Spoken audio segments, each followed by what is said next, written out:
কোটার যৌক্তিক সংস্কারে সংসদে আইন পাশ না হওয়া পর্যন্ত শিক্ষার্থীদের আন্দোলন চলবে বলে ঘোষণা দিয়েছেন আন্দোলনরত শিক্ষার্থীরা।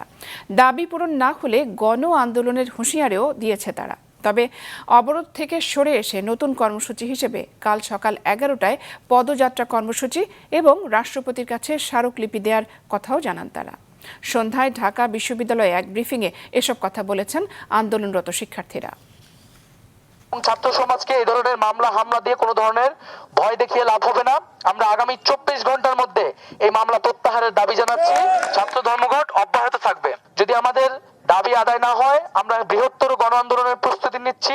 জনগণকে সাথে নিয়ে, সমাজের সকল শ্রেণী পেশার মানুষ, স্কুল কলেজের শিক্ষার্থী সহ সকলকে সাথে নিয়ে কিন্তু আমরা আন্দোলনে নামতে বাধ্য হব।